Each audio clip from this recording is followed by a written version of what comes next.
I'm joined right now by a fellow Morgan, but a Dr. Morgan Cutlip. She is known for balancing motherhood, being an author, and helping others understand relationships better. Thank you for joining me. Yeah, thank you for having me. I'm so excited to talk with you because just looking at all of your content, you are really helping a lot of people. And it's funny that relationships are a part of everybody's life, but man, do we not understand them very well. We do not get them, do we? No, we do not.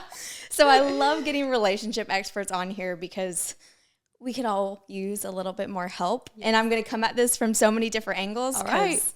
We got a lot to discuss here. But to start this, I want you to share your story and how you got into this, where you are now, and releasing the book that you have, A Better Share. Like, what inspired this? Give me this backstory.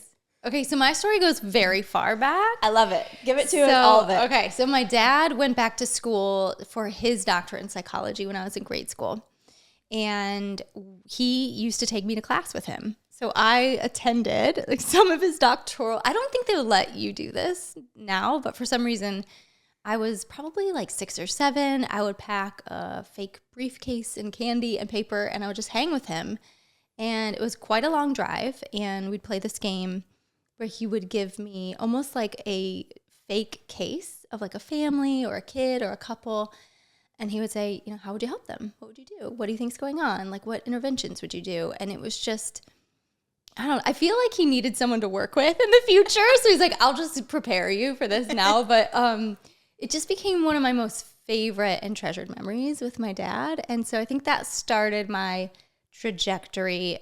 He went on to have a practice and then start creating like relationship education courses before everyone was doing that. And I started traveling with him to conferences and speaking engagements. And eventually, you know, as I grew up, I decided to just pursue my own education and follow in his footsteps. And so I don't know, I think it was maybe when I was a senior in high school or freshman in college, I said, you know, Dad, someday I'm going to do something to help women. And I don't know what that looks like because I don't know what's going on in my life yet, but I know that's what I want to do.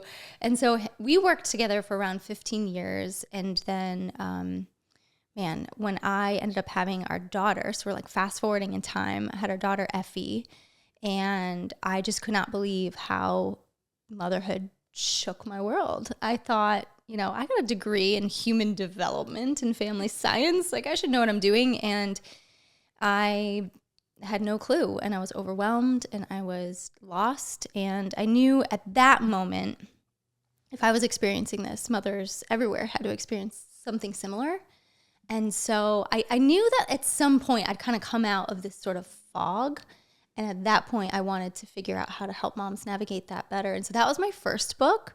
But like the second piece of that experience is that I could not believe how quickly resentment grew in our relationship after kids, and primarily from me toward my husband. And we have a great marriage, and we did then, but just I was like, how come my life changed so dramatically and yours has pretty much stayed the same? And that took us years to navigate, 2 kids later, really. To figure out a better way to sort of manage this time and the massive amount of responsibilities. And so that really became the fuel or the motivation for my second book, which is A Better Share, to help couples through just like modern family life is relentless. Mm-hmm. We need more tools to navigate it better. I think having all of the tools to navigate crazy life is so helpful in so many different ways. Let's start on that first path with motherhood and how it shook you and changed you and that inspired that first book. What happened? What was this moment where you realized, like, holy crap, I am ill-prepared to kind of be a mom, even though everybody always says you're a woman, so you have the natural instinct to be a mom. You should figure it out. It'll be fine. I think that's what sets us up to be really shook, is that we think it will be intuitive. And for some people it is. For me, it was not, or at least not in the ways I thought it would be. So I think the moment I was shook was almost immediately. I remember, actually our daughter's 11 now, and I told her this maybe the day before I left to come here. And we were driving in the car, and I was like, I'll never forget bringing you home and sitting like in the rocker, and I was nursing her and being like, oh my gosh, this is forever. This is forever. And what a massive responsibility and undertaking. And I'm not a real anxious person, and I know this is, hormones and all the things, but the amount of anxiety I felt after becoming a mom was crippling. And I just remember, like, and if I had to describe the feeling after, like, the scary feeling, there's all these beautiful pieces too, but just almost like a homesickness. And I think it is because what you used to feel comfortable in, what used to feel like home, has kind of shifted because you have this massive new identity that's taking shape, and it happens literally overnight. And so, I felt it right away. I love that you're recognizing and sharing that moment, because most of the time motherhood is shared in not just social media, but in our society as this beautiful thing, and you should want this, and this is so important for you to have. But to share a very real experience where, like, yeah, this is great, I brought life into the world, but also I'm freaking out, and this is not what anybody prepared me for. Yes. And, there's research that talks about the changes in, like, for men and for women after kids, like what affects the relationship. But for women, what they find are, like, the two biggest sort of shifts that happen that are really impactful are the feeling of an increase in responsibilities, which is, like, for sure. But then the other is loss of freedom. And I think that's the piece that hit me the hardest, I just was like, oh my gosh, I cannot go to the bathroom without bringing in contraptions, or just the simplest things felt really, really difficult. And I think that was it just took an adjustment. And, that's what we don't talk about, all the adjustments that we need to make in our life, in our marriage, in our schedules, after kids enter the picture, that are normal, and everyone has to do it. But I'm like, why is this existing in the dark? We need to talk about this stuff because it can be jarring. Mm-hmm. So thank you for bringing a light to that and writing a whole book about it. That's awesome. What was the name of that first one? It's called Love Your Kids Without Losing Yourself. I really like that. And I did some research on that one. I'm not a parent myself, but from what I can tell on the reviews on that book, I feel like it's a very great one, especially for first-time moms. Yeah. And just understanding that what you're experiencing is really normal. And yes.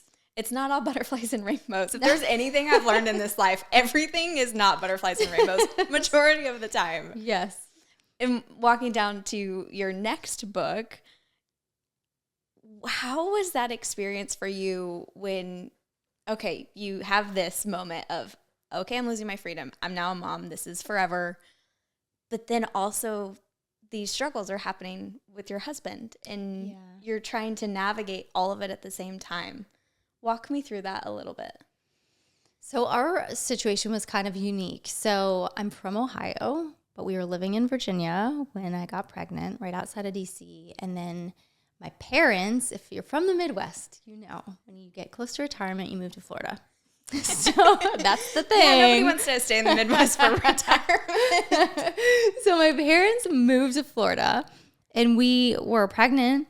And my husband's like, why don't we just go move to be close to your family? And we'll want the support and all the things. And I worked with my dad at the time. So we ended up buying a home, completely ripping it down and rebuilding it from a distance while I finished internship. And then we moved to Florida when I was 9 months pregnant. So 2 months after our daughter was born, my husband was relocated to Southern California. My goodness. So it was like very intense. Uh-huh. And so I ended up staying behind because I just knew, like, when you adjust to a new job, it's just an ordeal. And I was like, I'm going to stay here. I have my family. You go do your thing. And when we find a house, I'll meet you. And so from around 2 months to like 8 or 9 months or so, we did long distance. So I kind of navigated these early months of motherhood, but a lot happens in these early months on my own. And I think, so when you talk about like the struggles in our marriage, like I'm not sure how clued in my husband was, because, we got along and things were fine, but I was struggling and I was building resentment quickly. And it really had a lot to do with just, I was the only one in the know of what was going on with our daughter. I made all the adjustments because he wasn't around to, how I took care of her and adjustments in my own life and schedule. And when we finally reconnected, I think that's when things got kind of tense because I was just regularly frustrated. I was like, ugh, like, you don't know what you're doing now with our daughter. Like, just move. I'll take care of it, which makes things worse because then he didn't jump in as much. And so it took us a while until we got to a place where we could really address some of the stuff. Really, it took me getting pregnant with our son, where I was like, I don't think he's ever going to be born because I will hold on to him until I have like this sort of reassurance that things are going to be different this time around. So we had to unpack some of that stuff. And when you start to approach that conversation with your husband, because this also adds in another layer of what we've been taught in our society for men to not talk about their feelings, to not experience things in the same way that we are, right? That we're taught completely different things to the men's credit in these scenarios. Yes. So what happens when you approach your husband and you're like, okay, we got to break what's happening. We got to break this cycle and we need to talk about some things. Yeah. I mean, it didn't go well for a while, if I'm being transparent. And I think, a lot of times if I share a piece of content or if people hear an interview or something, or even in my books, I tell a lot of personal stories. Something I get time and time again is it's that I'm relatable. And it's because I've lived through this stuff. So it took us a long time. And, it really took me making some changes too and how I asserted myself. Like men are taught really to not talk about their emotions unless it's anger. A lot of men are it has part to do with how they're wired, but also a lot of men feel like emotions are like unnecessary, kind of. It's like, why are we wasting our time here? Like, let's cut to the chase, Mm-hmm. So we've got that, but then women are really kind of conditioned, and then in motherhood, it's sort of a necessity for a while to take care of a kid, but to stuff what we need down and to back burner it. And then growing up, we usually receive all these messages around what it means to have needs. Like we're needy, we're too sensitive, we're dramatic, like too much. And so I had to sort of battle some of my own messaging and inner dialogue around what it meant to have needs, what it meant to assert myself in my relationship. And so that was like my work. That's part of what I talk about in my first book. This is individual piece. And then as I learned to assert them, we had to work on the relationship piece because my husband would say things like, you're so different now. And it wasn't like a compliment, mm-hmm. He's like, you're so different. And I remember saying to him, I'm not different. I'm the same. You're just getting all of me. Mm-hmm. Whereas before I was sort of keeping it from you because I was worried you couldn't handle it. So I can't go back to that or else we're not going to be in a good place. This is kind of the conversation that moves the needle. If I go back to that, we're not going to be okay. But if you're finding my delivery like something you can't receive, then let's work on how you can receive it and how I can deliver it differently. But like also we got to move through this. Mm-hmm. And that took some time, but he made adjustments pretty quickly after that. And it was a game changer in our relationship and in how I experience a motherhood, really. I cannot believe how hard those conversations can sometimes be because, right, you're sitting there thinking in your head, we have to do this. Yeah. We have to make this better for ourselves. So this is an easy thing. We have to have this conversation. But when you talked about the resentment, there's just so much for both of you that was holding there. And resentment makes it really hard for people to truly navigate because you're holding on to so many things. Yes. And so I can imagine having those conversations like you mentioned, and it took time to really pull back kind of like an onion and reveal the different layers and work through each one. Yes. You had mentioned something in some of your content that was like, and I may be butchering this, so tell me if I'm saying it wrong, but you said the ending of your marriage is closer than you think. And it all has to do with the cycle that you end up being in. Yes. Tell me a little bit about that because I feel like this pertains to what you're talking about here. So it says the ending of your marriage starts sooner than you think. And it's not my favorite type of content to create, honestly, because it's like hitting that pain point. And sometimes it's hard to consume for people. But also people need to see the cycle. So it's a tricky thing online. But It's basically when, these sort of small things start to develop in your relationship, like missed opportunities when a partner approaches you to talk about something and then maybe it's shut down or met with defensiveness or dismissiveness. And a lot of times, I'm going broad strokes here, but a lot of times it's the woman bringing up the issue and the guy will respond in one of these ways. And she has two choices, which is to either get louder, and that usually means that he gets pushed away even more. He sort of distances to protect himself, or she stuffs it down. And then when she stuffs it down, he feels good because he's like, oh, great, I have more peace in my life and I don't have to deal with her emotion or whatever. She's not upset with me. I think things are good. But what happens over time is she starts to disconnect. She develops that resentment. She starts to pull away. And so things start to shift in big ways in the relationship. Maybe, their sex life kind of goes out the window, perhaps. The dynamic becomes more transactional, less relational. There's more tension in the relationship. And so it's sort of like this slow erosion of connection that's happening. And it's almost like couples are missing it a lot of times. But then you get to a place where maybe the kids are grown and you're pretty deep into it. And you look at each other and you're like, we grew apart. Or I don't even know you anymore. And it's like, because there's these slow erosions that we get stuck in. The cycle can also look pretty hostile, but a lot of times it's just this slow sort of disconnecting that takes place for couples. And when somebody recognizes that this is happening to him, this cycle, is there ever a point where it's too late, you can't fix it? Or is most of the time, as long as you start to have open communication and start to discuss what's really happening, can you fix it?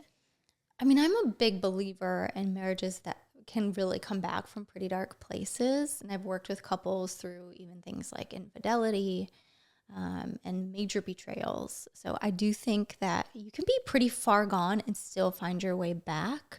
But it really requires a commitment to the relationship, because commitment is like, that is the sort of like piece that keeps you in it when it's terrible. And so if that's not there and both partners aren't like, okay, last ditch effort here, like let's give it a go.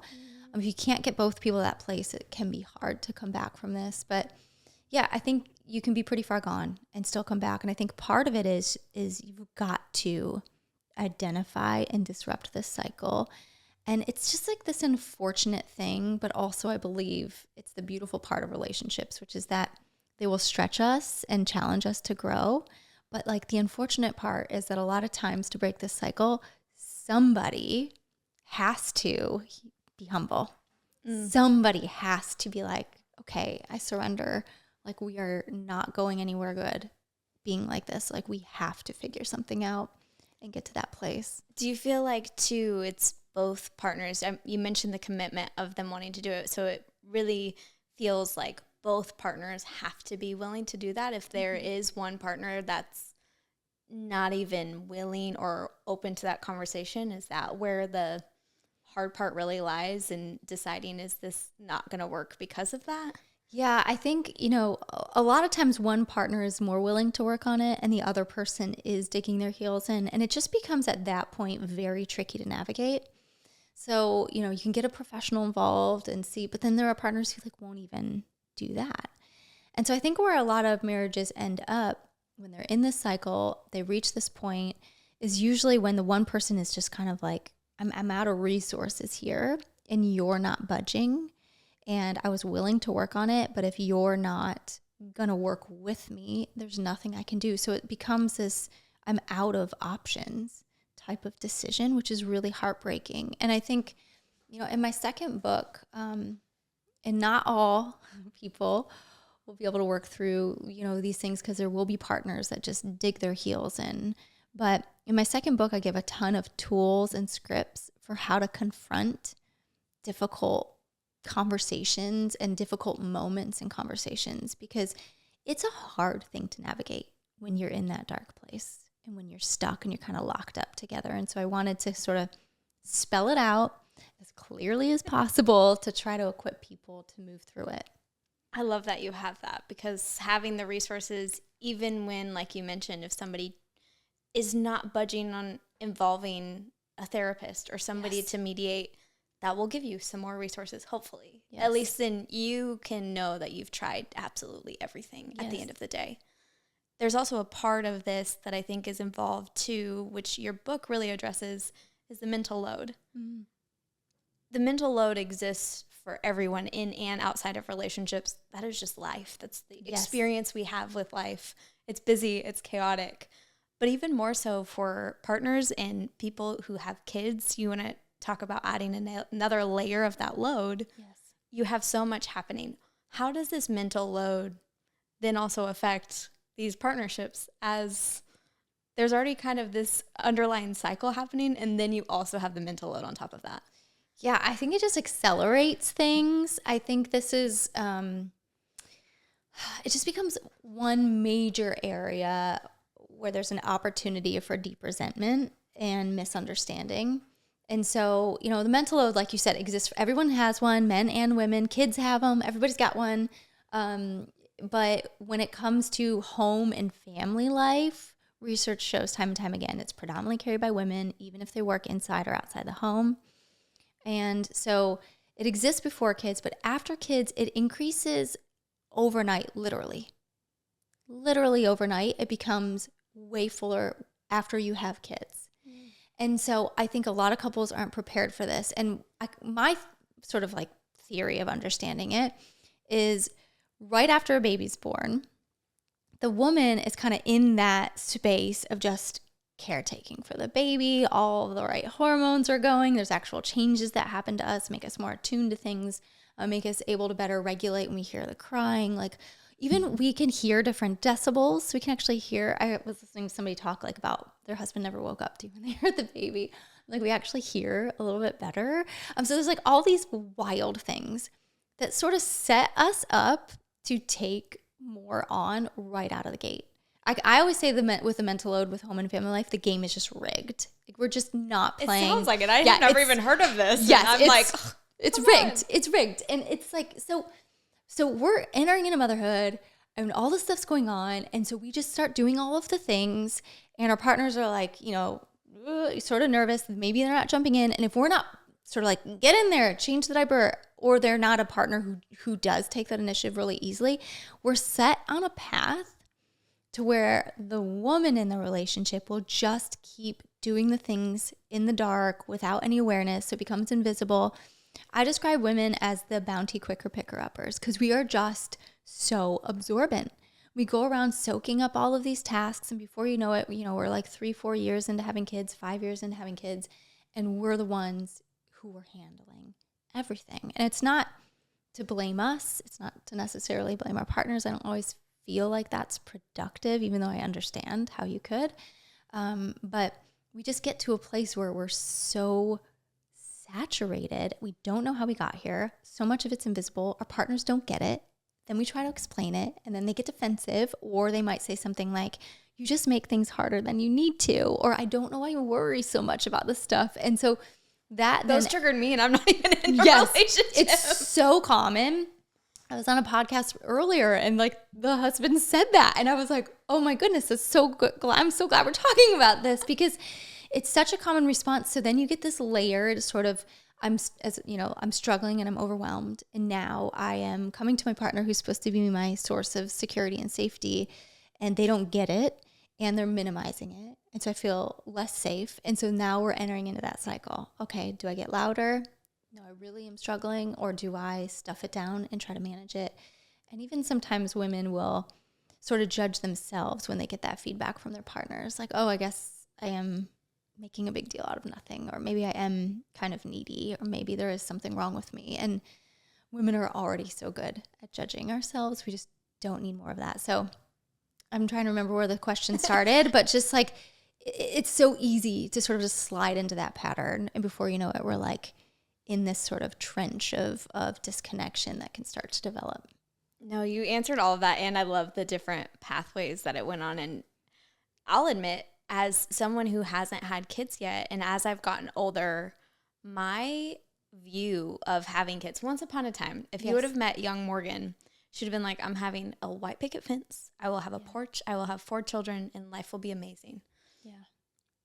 And Morgan now is a completely different person who's very questionable on if I want to have kids. What does that look like? What's going to change for me? I'm having very hard questions that I'm asking myself, but the one that constantly keeps revolving is I will have kids if I have a partner that's willing and able to actually be a partner of having kids. I think that's, yeah. I'll see on social media a lot of people sort of wrestling with this thing, a lot of women wrestling with the same question. And, or it will be kind of nasty where it'll just be like, this is why I'm never having kids. And it's like, oh, like that's not a message I want to put out in the world. I believe that, you know, becoming a mother is part of why it's hard is because it shines a light on all of these areas you just have not developed and grown in. And so it's supposed to expand us. A marital relationship is supposed to do the same thing. It's tricky when the other person won't do that too, or, you know, but that's the sort of hard part, but also the beautiful part. So I am like pro all of these things. I'm a fan. I also understand it. But I do think the differentiator that younger generations are paying more attention to, which is a good thing, is what kind of partner do you choose? Mm-hmm. And how involved are they going to be? And how open are they to having these conversations that don't spiral into defensiveness and all the stuff that derails them? But that becomes the piece that can change your experience in motherhood. Very much so. And that was very much where I was. To your point, it started as I'm having all the kids, I'm never having kids, to now it's I want kids, but I also want a really good partner, and the partner has to come first. Yes. And if I don't find that, then I will be okay with whatever else looks like. But that's more important to me if I'm going to bring kids into the world, to have that partnership that really matters, that is talking about the things that you're discussing with the cycles and stuff. It also leads me into another question. And I know this is a little bit different because you primarily work with couples and marriages and stuff, but I would love your perspective for someone like me who is single, isn't married, doesn't have kids, but I want to, and I want to find a partner. How do I, as I'm getting into these relationships, making sure that I'm avoiding that cycle? And I mean avoiding and meaning it not happening, not avoiding it, seeing it, and running away. Yes. Like, is there things that I can do and set up for myself that I can potentially hope that whatever moment in time I do get married, I don't fall into this same pattern? Yes.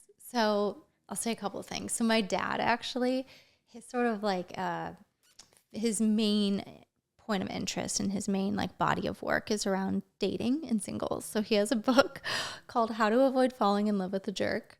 And I love that title. That's all I needed. Yes, it is such a good, and it's for men or for women, and it's such a good book, and it really gives practical things you should get to know about a potential partner to predict what they'll be like in a long-term relationship. It's based on tons and tons of research that he went through, and then he basically organized all that research into 5 things you got to get to know about somebody that's predictive in the long term. Because sometimes what you get in the beginning is like not what you're going to get later. So how do you figure that out? So I would say like that is a really good place to start, is like the things that you get to know in the early dating time is it's really important you do that with intention and you do it with a know-how. The second piece is, and it's funny, I was having a conversation with someone yesterday who's dating, and she's actually the editor of my book, and she was like, I can't believe how much it's impacted how I'm showing up in my relationship. And so she's like, my boyfriend or whatever was over, and we were making dinner, and he went to take the garbage out. And just normally I would jump up and I'd be like, no, I'll get that. Like, it's fine. Like, and she's like, but I'm sitting back and letting him do things. And so I talk about in my second book something called piling on precedence, which is one of the ways I think the mental load gets really full really fast, which is that early in our relationship as women, especially, we're really good caretakers. And so we like to do stuff for our partners because it feels good, which I think is beautiful. But also when we do the things, at first they appreciate it. And then after that, it's sort of out of their minds. They don't think about it anymore. Yeah. And so how you set up the precedents early on in a relationship is like shaping what you're going to own and be expected to do, and we do it and we're not even aware that we do it. Oh yeah, you're talking about this now, and now I'm starting to you thinking about all the things? Yes, all the things. I mean, when my husband and I got together, I remember like even early in our marriage, he would work and I'd be working. I was in school and working, and I would go to the grocery store. I'd think of the meals. I'd cook the dinner, and he'd get up to do the dishes. I'd be like, no, babe, I got this. Like, I'm like the perfect housewife or something. And then I remember a few years into marriage, I was doing the dishes and he wouldn't even fight me anymore. And so, is he a jerk, or did we get into this pattern where I pushed him out? I kind of fired him from the job. And so he was like, sure, I'll sit on the couch while you do that. So we have to walk these things back then if we've sort of set this precedent. So I think about that when you're dating as setting the standards, setting the expectations, and anything that you take on, you're probably going to own. And if you're not going to want to own that forever, that means you're going to have to walk it back later. So just heighten your awareness to some of that stuff. I needed to hear that. I really did. As someone who is not only a caretaker, but often also very strongly independent. Yes. I really like to take care of stuff on my own and take care of other people. So allowing things to happen is really hard for me. So thank you for speaking words into my mind that I'm sure also I'm not the only one that needed to hear that. So I think it's becoming more common, especially as the marriage age changes. Yes. And people spend more time alone before they get married. They're stuck in who they are and their ways. And you have to adjust to having a person in your life. So I think a lot of people needed to hear that. There's another part of this book. We're kind of going back around now. I had to go off that little tangent because I thought it was great. But we were talking about the mental load, the cycle. There's also a part of this that people, do not like to talk about. But it's so important because part of a relationship is not just having an emotional connection. It's intimacy. Yeah. And when intimacy is lost, that's a huge part that's missing. Mm-hmm. And you discuss how this cycle, mental load, can then affect the intimacy in the relationship. Mm-hmm. Will you explain that a little bit? Because it's just not something people are great at talking about or ever want to bring up. So maybe hearing it from you will give them some reassurance that it's okay. Yes. So it's kind of layered, but I'll hit a couple points. So the mental load takes up space in our brains. I call it cognitive real estate. It takes up cognitive real estate. And so what that means is that it crowds out space and energy for other things like peace, presence, patience, regulating our emotions, and getting in the mood for sex, especially for women. Because for a woman to be turned on, her brain really needs to be turned off. And so if we are swirling around with all of these things, it's going to be hard to even think about sex. It's going to be hard to get in the mood for sex. And so that's one piece. The other piece is that if the mental load isn't handled in a relationship in a way that feels good in the partnership, so, she's overwhelmed, she's trying to talk about it, he's like, you make things harder than you need to, or gets defensive, she's going to feel invisible, disconnected, unappreciated, all these things in the relationship, which is not conducive to a healthy sex life. Being intimate is vulnerable.